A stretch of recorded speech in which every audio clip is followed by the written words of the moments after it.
is I would love to see more Web2 native comms and marketing people seeing the opportunity in Web3 and saying, hey, I want to learn what the differences are. I want to understand how this tech works on a very base level so that I can talk about it. Because I really think that a lot of good projects and companies that maybe don't have a lot of money are going to be really faced with this issue come full bowl, because I firmly believe that we are in bowl already. But when things are really moving and grooving, they're going to be really faced with like, how do I build out a community properly? How do I have someone who's really running these things? Marketers are going to be massively in demand. This is, for me, just the reality. And there's a lot of differences in how you communicate these ideas versus just this product that beauty influencers are talking about, or this brand. Like, it's very different also when you're talking about finances. GM and welcome to the NFT and Web3 Insider Podcast, the podcast that gives the German-speaking Web3 space a voice and where we dive into the exciting world of the evolution of the internet together. I'm your host, Fabian, and here you will get interesting practical use cases that show the potential behind Web3, NFTs, metaverse, and all the new technologies so that you can be early and take advantage of the emerging opportunities for yourself. You probably noticed that I'm not speaking German today, which means I have a special guest on, and it's no one else than June Holderith. June is working full-time in Web3 currently as German outreach manager for Ledger. She brings a ton of experiences in marketing, and that's exactly where we dive into. Marketing in Web3, the role of communities, the role of communication, and also cultural differences between the US and Germany. So this episode is not an interview with Ledger, but June sharing her personal views and experiences. Without further ado, let's dive right in.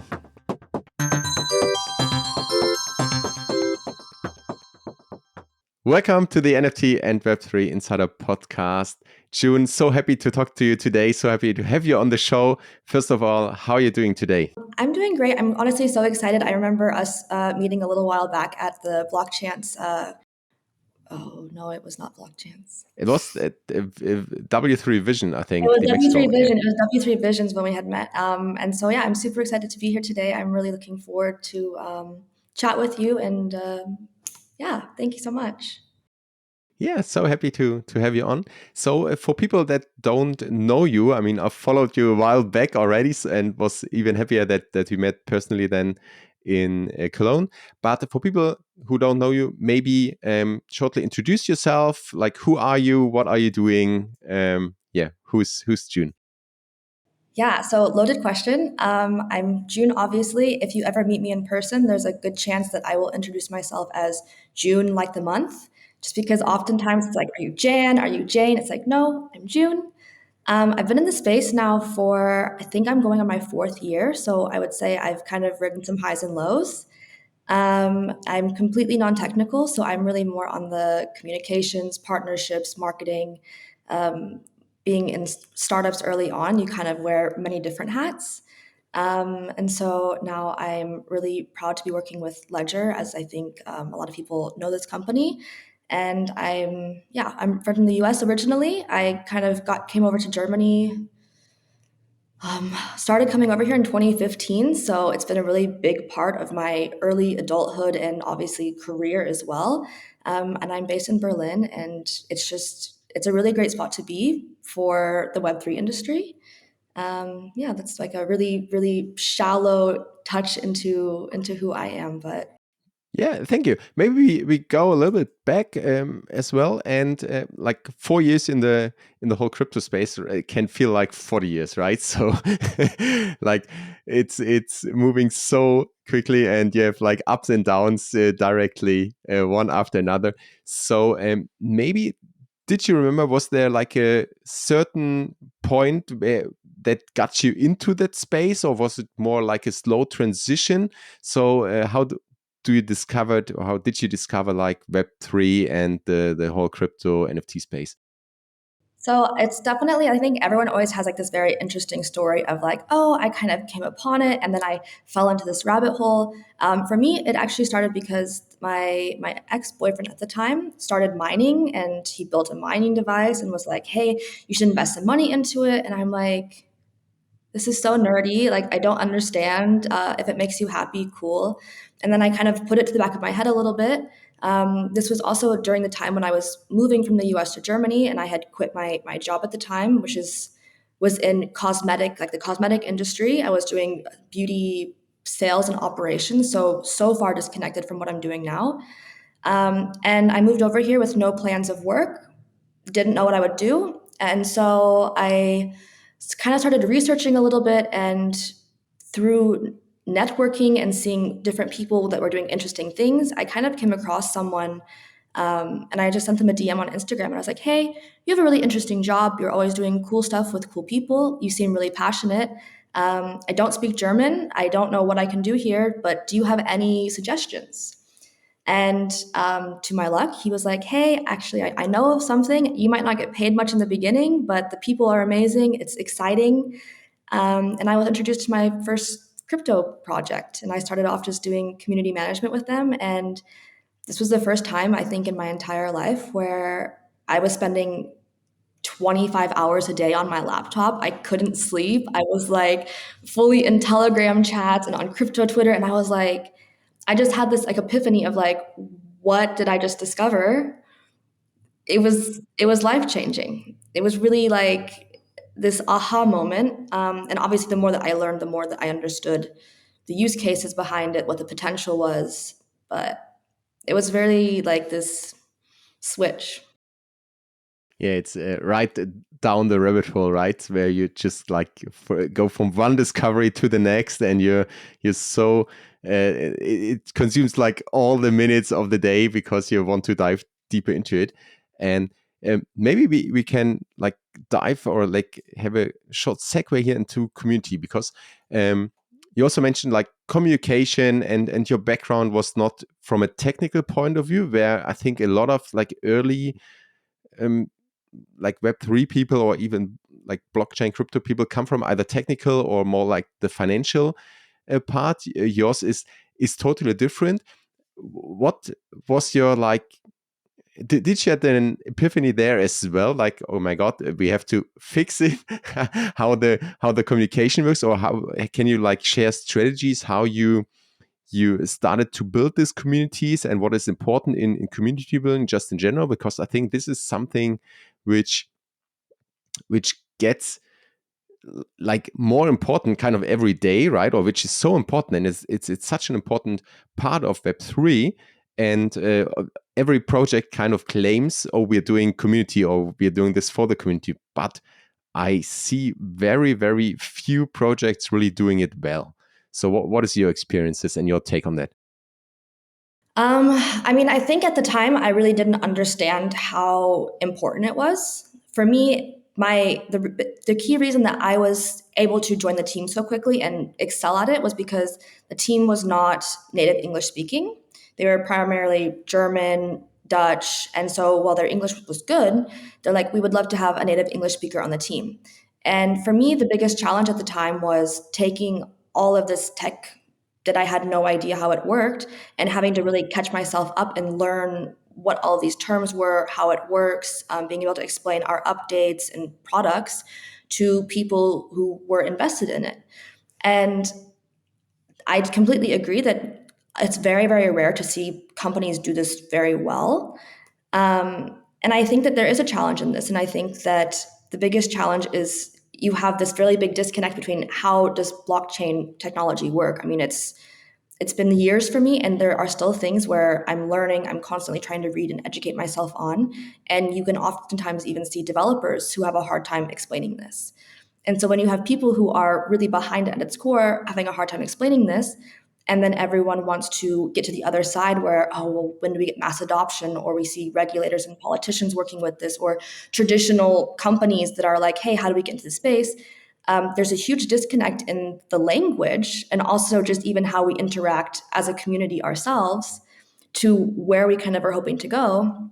And so I mean, there's a lot of challenges, but I think that there's also a lot of potential. But it's something that definitely needs to be a focus and a shift moving forward. Because I mean, if we wake up and we're saying "wog me" to these large companies and GM, they're like, they're very traditional in their business suits, and we've been doing this for 20, 30 years. Yeah, there's a lot of work to do, and also just onboarding regular people and getting them to join communities and understanding how to gain information quickly and have the right information and what to look at when they're evaluating where do I invest my money and how do I stay alert? How do I know what is a good fit for me? Rather than just like, oh, like these people are exciting and they're promising 100x gains and they have cute little cat memes. It's fun, but also it's can be very risky. Yeah, absolutely. I mean, this is like the whole craziness of a bull market, right? There are things popping up that where you just where I found myself even like in midst of the game because it was like so it's so it's fun or it's crazy or let's do this. But if you like It's FOMO.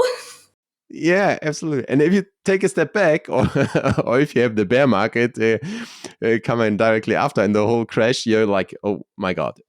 If you think about it, it makes no sense. But I think this is, I mean, the space is growing up. Is my feeling, and I totally agree what you said because if you want to talk to, it depends on who you talk to, right? I mean, if you talk to a bunch of degens that are, I mean, it makes sense that there is an like kind of own language because it's also it bonds the community, right? It's for the community you identify as one of us, and the other classic meme, one of us. But if you talk to like politicians or if you talk to like big companies and you want to have some kind of collaboration or you want to bring people in, then it's probably the language there, like the whole all the terms that are a barrier, right? And so if you open up the communication and you start explaining in something that they can understand, that they know, I think it helps quite a bit. No, absolutely, and I also know that it's quite controversial.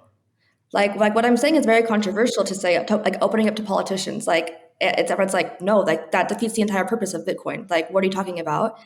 And it's like, yes, I understand this, but also the like on the flip side of the coin, it's a reality that a lot of this technology is going to be used for other things outside of what its intended purpose is. And for me, this is just a reality. And like everything else in the world, if you really want to do something a certain way and stay on that path, like you can do it. And there are ways to do that. And there will always be people who find a way to continue to do things the way that they want to. For me, I just have to always zoom out and say, okay, what is the long-term potential of this? And when you start to see the other workings of this outside of our community and the intended purpose of it, I also think it would be kind of naive to not look at it and say, okay, well, what do we like? What's kind of like the in between of these two, especially in the upcoming bowl? How is that going to look? Like, how are we going to grow up? And where are we going to end at that point? And what are going to be the challenges then moving forward? Because I think right now we're in such a different position than we were 3 years ago. It's completely different. There's so many more eyes on it. We've seen SEC getting involved. We've seen the MiCA regulations that are like laying the framework. I mean, there's so many things that have just evolved, and it's different. It's fascinating.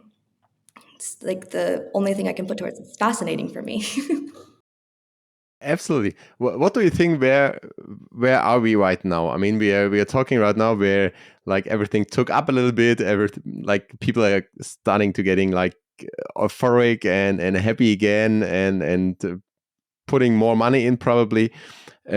What do you think? Where are we right now in terms not only like is the bull market right now already there? Are we in the beginning? But more like this as an industry with all this.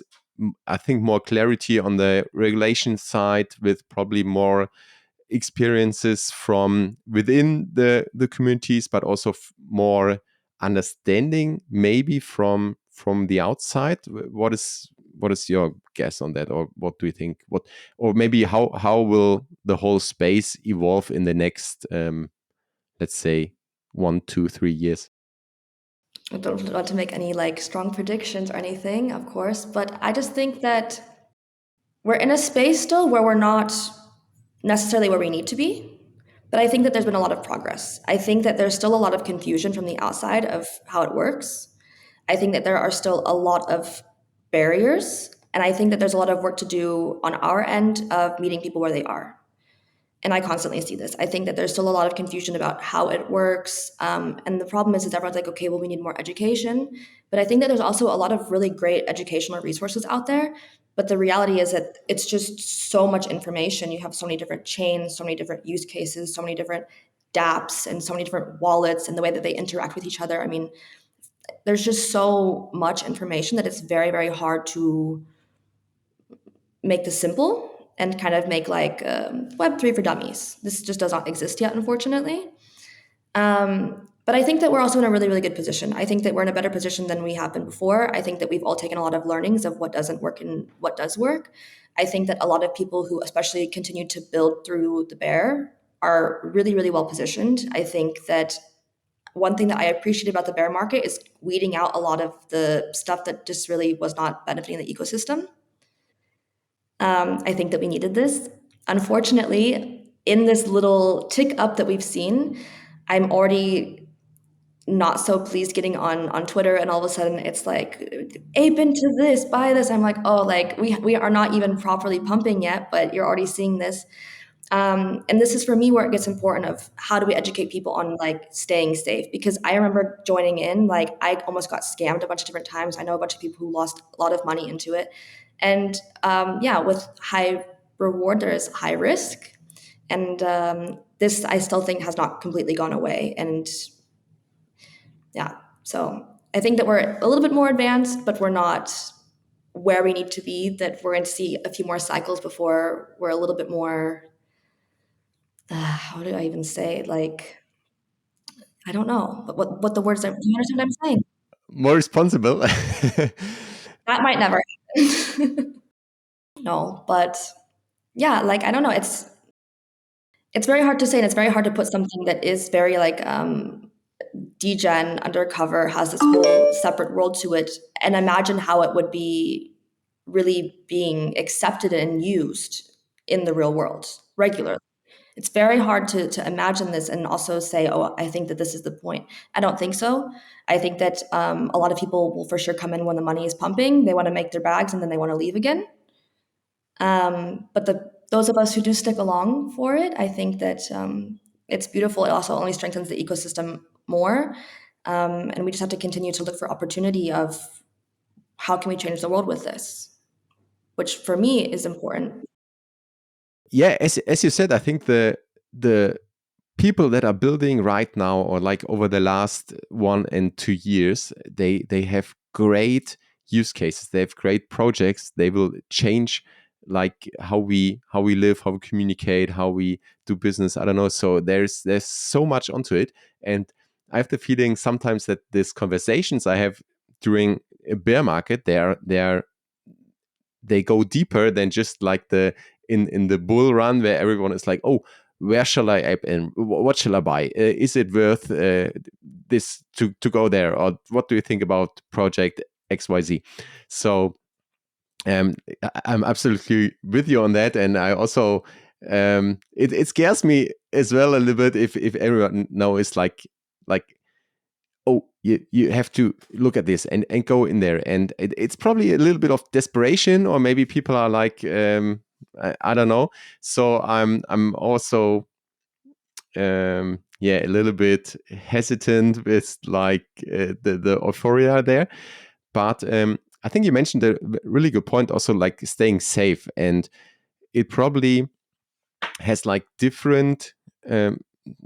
like different levels and different layers. And one is, from my point of view, the whole thing, how you approach like projects, for example, and what you want to do. So if you're just there for the money and you want to like get rich tomorrow, then it's probably totally different than if you want to really like be probably a first early investor in something that is changing the world, right? Or if you want to be part of that, or if you want to create this together with the project or the space. So eh, this is, I think, one layer, what you actually want to do, and how you're doing it, and how you can like have the not going crazy, have the mental health, and remain like, and put your emotions, or pull your emotions maybe out of it. And another thing is, I think, the whole technical part, where it's a lot easier than probably 3 years ago, but still not so easy, and people get like scammed every day. What are your like recommendations, maybe, or even if you have other layers and more, but what are your general recommendations on like staying safe? I mean, if I'm talking to people who are completely new, I think that the first thing to do is really find a community around you that is actually like experienced and trustworthy. And I know that like that sounds really like it's much easier said than done. But I think that if you have good people around you who have taken learnings, who you can say, hey, I noticed this, what do you think about it?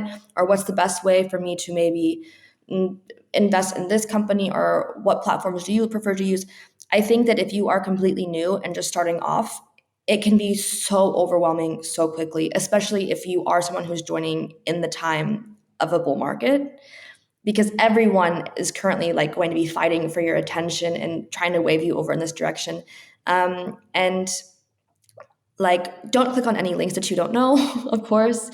I mean, even on Twitter, like some friends were recommending, oh, if you want to check if you're eligible for this airdrop, you just click on this link. And I'm like, no, like, why would I do that just to see if I'm eligible for this airdrop? Like, I think that this makes me really nervous.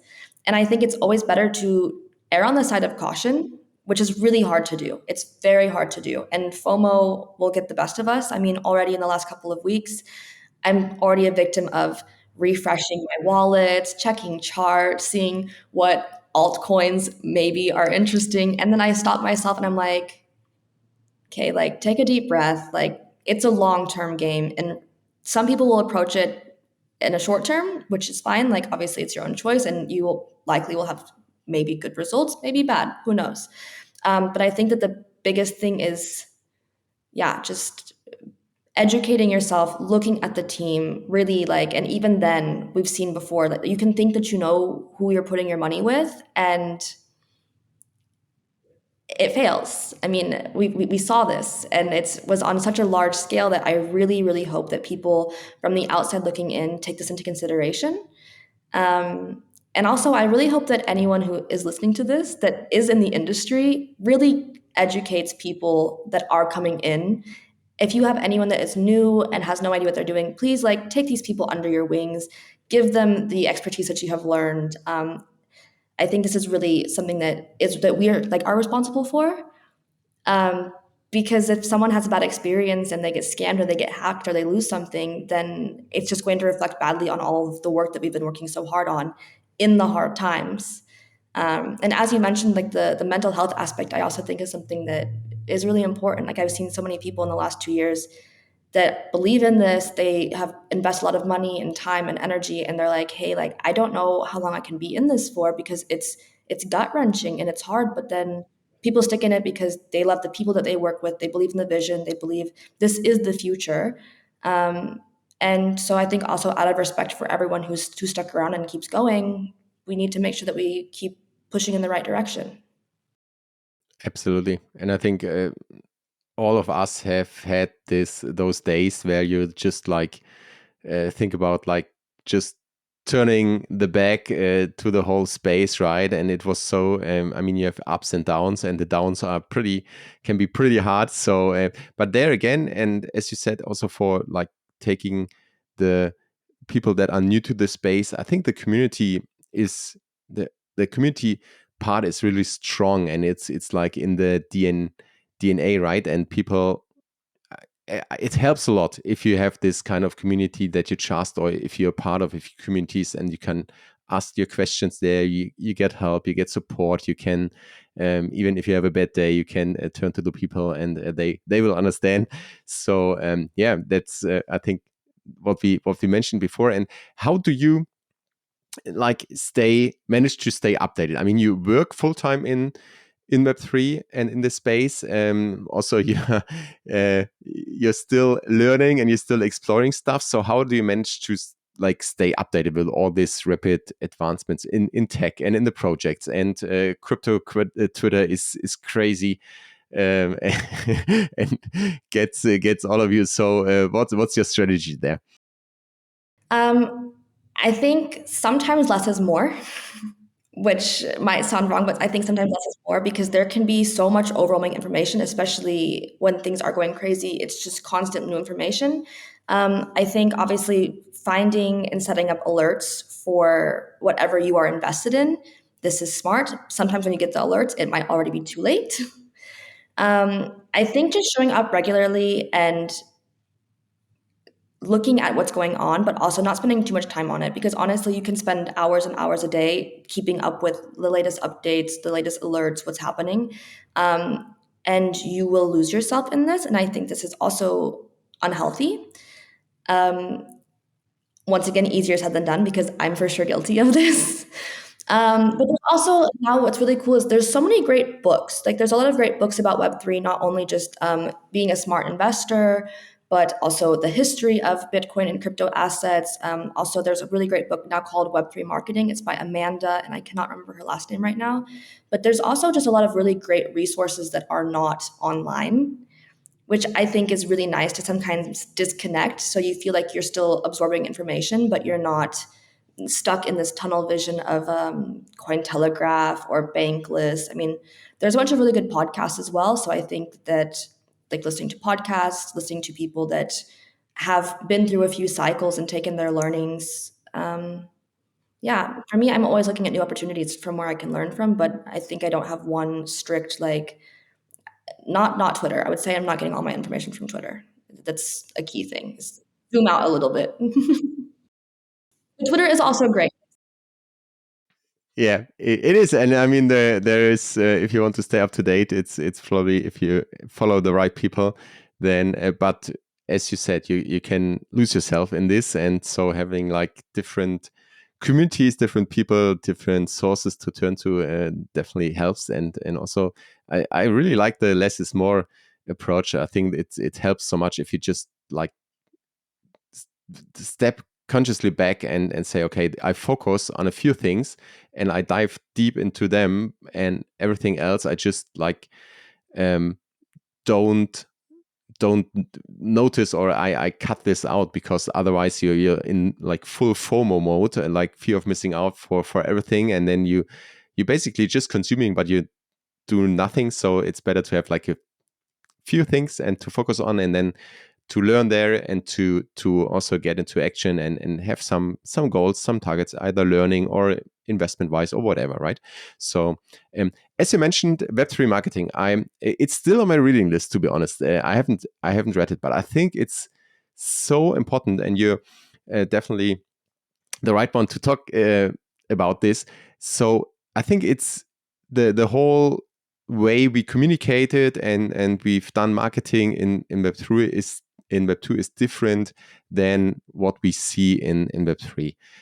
What is your like approach there? What do you think about it? What is maybe special? So can you take us into this topic and your opinion on it a little bit? I mean, I think the main way that it differs is the channels that we use. I mean, I think that most social media now that's consumed, it's really TikTok, Instagram. One thing that I'm really admiring is I feel like in the last year, maybe even 2 years, I've seen a lot of Web3 leaders and builders utilizing LinkedIn more, which for me, I am 100% an advocate for. I really, really love that I'm seeing people who are sticking around and wanting to be taken seriously, also receiving maybe VC money or angel money. They have to now really put themselves out there as a proper business rather than maybe like I'm hiding behind a PFP. I'm not going to dox myself, but like you need to trust me. It's like, okay, that can also be intriguing, but I think that we have maybe outgrown this slightly. And so for me, it's really interesting to always kind of like go onto like LinkedIn now and see this whole Web3 community, but being broken down and spoken to really in business terms and very professional and very serious. And I'm like, I just saw you on Twitter. Like this is two different people. But anyway, and so for me, I think that it's just a really big adjustment, and this is something that um, I really hope to see more in the next, honestly, like starting immediately, is I would love to see more Web2 native comms and marketing people seeing the opportunity in Web3 and saying, hey, I want to learn what the differences are. I want to understand how this tech works on a very base level so that I can talk about it. Because I really think that a lot of good projects and companies that maybe don't have a lot of money are going to be really faced with this issue come full bowl, because I firmly believe that we are in bowl already. But when things are really moving and grooving, they're going to be really faced with like, how do I build out a community properly? How do I have someone who's really running these things? Marketers are going to be massively in demand. This is for me just the reality, and there's a lot of differences in how you communicate these ideas versus just this product that beauty influencers are talking about, or this brand. Like it's very different also when you're talking about finances. um, so yeah, it's going to be a challenge, and I would love to see how we as an industry can educate and bring more people in that are non-technical, because I think this is something I don't see very often. And it's going to be critical to the growth of the industry, also the success of companies that are building right now, to have someone who properly can explain your vision to normal people or newbies.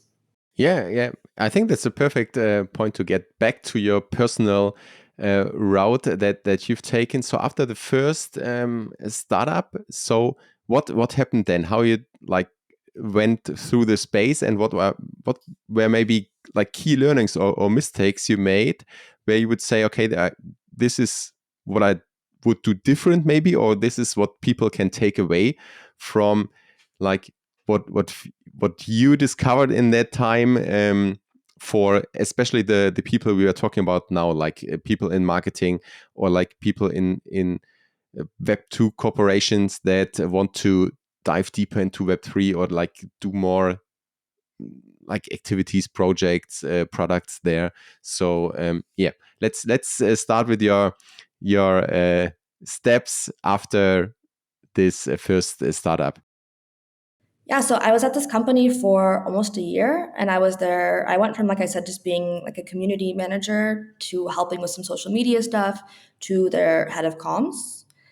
We had a community of, I think at one point, over 50,000. I think now, like it's like it was really a massive community at the time. I mean, it was of course during Bull, but for me, there were a lot of things that I think that I did right. And then looking back now, especially so much time in the space and so much personal growth in my career, there's a lot of things that I wish that I would have done better. But one thing that I think made me like that I was really good at was I put myself completely out there. So at the time, this was when everyone was hiding behind PFPs, and I was there every day putting my face in front of a screen, explaining how our product worked, answering questions, doing AMAs, of course. And I think that this is something that it's like the core of community in the space is talking with people, putting yourself out there, like staying up all night and just chit chatting and talking about what's going on, what are you doing. This is something that I think is very different from any other marketing or communications thing. Is the amount of availability that you need is it's insane. Like you need to be on 24/7. If something happens at 3 in the morning, you need to be there and show up, because people have a lot invested in this. They trust you, and I think in order to keep this trust, you need to be available always. And this is something where I think in any other industry, you're like, okay, 9 to 5, like I did my job for the day, I'm out. And this is so not the case. And also really like over communicating. This is something where like you can think that you have covered all of the topics and answered all of the questions, but like over communicate and also listen to your community. Like they are the people who give you the best feedback. They believe in you. They're supporting you. And I think that it's really important to listen to them and really truly take into consideration, which I think is one benefit of DAOs, to be honest, is really giving them the control. Because I really have seen oftentimes where I think it's advertised, okay, we're going to give you guys the power of vote, or we're going to listen to you, what are your opinions? And then it's kind of just scrapped and we move along. And this is not so nice. No, I think I answered the question. Yeah. Thanks for sharing the learnings. I think I think we are getting more and more there, that people like are putting themselves out. And I've had Christopher Jensch on the podcast, and he was describing the DAO point really on an interesting level. He said it makes sense for if you have like found the product market fit, then you can transition to kind of DAO. But his experience was, and I can totally see this, is if you start with the DAO from the beginning on, it's really difficult to get traction, right? Because if everyone wants to have something to say, but not a lot of people really do the work and go out there and do stuff. And this always comes to mind when I hear this. And as you said, there are like a lot of projects who promise it, and probably a few of them even want to share their like the whole responsibility and give you more rights, but only a few people like have also the time, right? I mean, probably people want to be more involved, but you need a lot of time for it, even for like one proposal to go through to discuss it. I mean, it can take can take like hours and months, and for something to get decided. And I think this is what I'm looking forward to over the next years, how DAOs will evolve, and how we like find models where we have this kind of balance, where people are really pushing things forward, but also include the community. But the thing you said before, I think is the key point on this, is that the community is basically the one difference for Web3 to Web2, and you have to understand how communities work, right? And you have to find a kind of working mode, how you can communicate with the community, how to not be like 24, like especially if you're just one person or just a small team, like 24/7 on. And I think there's so much to it. But I think we've learned a lot over the last years, and I'm really curious how this plays out, especially in the project that have been built right now, that are like maybe launching within the next month, and when there's more interest from the outside coming in, then in more potential for the projects. I'm really looking forward to that. So, and I mean, you worked like in startups and also in bigger corporations. And what is your experience maybe in, especially in this space, right? That is so fast, and it's just fast pace all over the place. And probably DAOs are too slow for that. Startups are faster, but I don't know if that strategy always works out. So do you have like experiences or takeaway from your just working experience in those startups, or also in just in general in the space? Yeah, absolutely. I think especially like being on the community facing side, I think it's super important. And one lesson that I really appreciated and loved was that our team was very product first and then marketing. Because if you have a really good product, typically it doesn't always need marketing, is what I was told, which I, as a marketer, don't fully agree with. But later on, I understood. And I know that things move super quickly. I think in 2020, we really noticed it was like altcoins, and it was like NFT hype, like, and then metaverse. Like it was just like bam, bam, bam of things completely evolving and changing. And I think one really important thing for anyone building is to not let these things distract you from what your initial goals are. Really, I think if you have one vision, I think sticking to it is so important, and not trying to always chase the next hype, because things are moving quickly. You are always going to want to be on top of it. And the reality is that this is not easy on your team. It might not make your investors happy because they invest in one thing and you end up delivering something completely different. And also, I think not always giving away your plan completely. I think it's important to share what the initial vision is, what the mission is of your project or your company and what you're building. But if you give away all of your cards and something does change or the timeline is not where you thought it was going to be, it can lead to a lot of disappointment. And at the end of it, you're breaking trust with the people who are there to support you the most. And I think that this ends up shooting yourself in the foot a little bit. So I think staying focused, not over promising, and then clearly communicating these things is really, really critical, especially I think moving forward. That's a great takeaway. And I think it's sometimes the long-term thinking is so important, not only for like companies and startups and projects, but also like for people that are in that space and they either are doing content or they are just investing or they're part of a community, right? If you like can somehow take a step back now and then and just look onto your long-term vision, your long-term plan, then everything is not so crazy anymore and it's easier to focus on the real things. And I think it's a very important point from like on so many levels. And you also said just that the marketing communicate or like the communication going out and the product building are also always let's say it's sometimes hard to prioritize and different startups do it differently. So I would be very interesting on your take on how the difference for this is between like the US and Germany, because I think also for like communication or for how communities are built, how products are marketed and built, there are quite some differences. So yeah, can you share your view on that? Yeah, I think in the US, we kind of are definitely more of like in like the finfluencer or like the founder fluencer type of energy where like you really want to see who's building it, how are they building it, follow along with them. Um, and I think in Germany, this might not resonate so well. I think it could be interesting, but I think it's more about the delivery, what are the use cases, who does it affect, and then really there's just like more critical aspects of it, which I think are necessary because it also might highlight things that the founding team or the development team might not recognize or see themselves.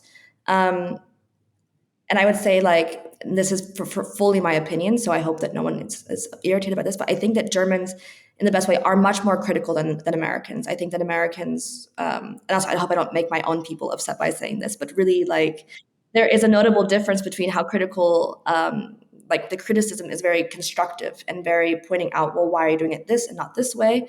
And I think in the U.S. a lot of it is much more, who is it? What's interesting about it? What's cool? It's really hard to pinpoint exactly what the difference is because they are also very similar in many ways, but there are differences, of course. Yeah, super good question. To be honest, I think I have like the one thing that's really interesting about our industry is most communities are global, and I think that this is like a superpower and also like a disadvantage because it doesn't like it's a superpower because it allows so many people to come together and have all different ideas and different perspectives. And then on the flip side, it can really create a lot of miscommunication, misunderstanding, and also just the way that we absorb like high context and low context information. I will say another book that I think is amazing. It's called The Culture Map. And it really breaks down how people talk about like high context and low context between West, East, even Germany, US, France. It's very, very interesting, I think, for people who are also working in an industry where your community is likely global. In the US, I would say that like the hype and the FOMO and the advertisement, it's very inherent to our culture.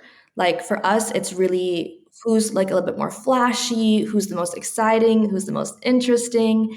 And in Germany, which I really, really respect, and I think that this goes just so deep into the culture, it's very trust based. It's very like, where are the facts? I want you to prove it to me. How do I know that you are being serious?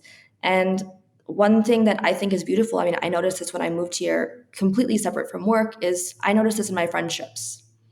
In the US, you go to a bar, you have a few drinks, you see some girls in the bathroom, like, oh my God, I love you, we're gonna be best friends. And then you never see them again, and that was that. End of friendship. And in Germany, you meet people and they're a little bit more standoffish at first and maybe like, oh, hi, hello, okay. Not really wanting to have any deep conversation, also not willing to have any small talk. And after a little bit of work and a little bit of pulling back and forth, um, you really can have friends for life, but it takes it. You have to work for it. But once you have these people, they are dependable. If you need to move, they're going to show up ready to move. Like it's a completely different friendship, and I think that this you see this also in the work world as well, where it's like, hey, like I want to support you, I want to be your number one fan, but like you need to prove it to me. So this is, I think, very Yeah, it's great. Thank you for sharing this. So my last two questions. The first one is really easy one. Where can people follow you? Where can people follow your work? How can people contact you? Where are you to find? So I'm on all of the socials. So of course I'm on Twitter. My Twitter handle is June with two E's, written 3 times. It will say June like the month. It's me currently in a dirndl from Oktoberfest at W3 Wiesen. I am also on LinkedIn. So any like professional connections, I'm on LinkedIn. I of course have Telegram. I'll make sure that I send you the link so it can be linked below, just because my middle name's spelled a little bit differently. But yeah, I would love to connect and meet some more people. And please feel free to reach out with any questions or criticism. If you're reading this and I hit any trigger points, we can talk about it offline. Absolutely. So we're putting all the links in the show notes, just one click away. And last question. So what's your message or like an insight or a question you want the audience to take away from our conversation today, or just from you in general? So if you can give them one thing to take away now, what would it be? Can be anything. Doesn't have to be Web3 related. Can be anything. I mean, I really just hope that everybody who's watching this, that's getting ready for what's hopefully to come, I hope that we all make a lot of money. I hope that we all find lots of success and we don't FOMO in and lose our bags. Yeah, and I also hope that we just continue to have fun. And I think that we keep building cool stuff and enjoy the process. I think that the second that you don't enjoy this, take a break. Like I took a break for 3 months and it was so necessary. And it also made me realize and appreciate that like I needed this chaos in my life and anything else would be very boring at this point. Great advice. I'm 100% with that. So thank you so much for the conversation today, for all your insights, for sharing your opinions, and yeah, I'm looking forward to meet soon again. And yeah, definitely people follow June on her socials. And until the next time, peace and out. Peace. Thanks so much. Noch ein kurzes Schlusswort in eigener Sache. Wenn du im Bereich Web3 und Metaverse auf dem Laufenden bleiben möchtest, dann abonniere den Web3 Plus N Newsletter, denn dort bekommst du 3 Tipps, Anregungen oder Gedanken von mir und das N, die News der Woche, also einfach in Bullet Points ganz knapp und knackig zusammengefasst, alles, was gerade passiert. Du bekommst einen Einblick hinter die Kulissen und hast so aktuelle Entwicklungen des Web3 immer im Blick. Das Ganze direkt in deine Inbox, ohne 24/7 auf Twitter oder Discord aktiv sein zu müssen und damit in weniger als 5 Minuten pro Woche. Der Web3 Plus N Newsletter, den Link findest du in den Shownotes. Und ja, wenn dir diese Folge gefallen hat, abonniere den Podcast, teile die Folge gerne mit Freunden oder auf Social Media und hinterlass eine Bewertung. Ich stecke sehr, sehr viel Energie und Herzblut in den Podcast und damit würdest du meinen Gästen und mir unglaublich weiterhelfen. Danke dafür, bis zum nächsten Mal. Peace and out.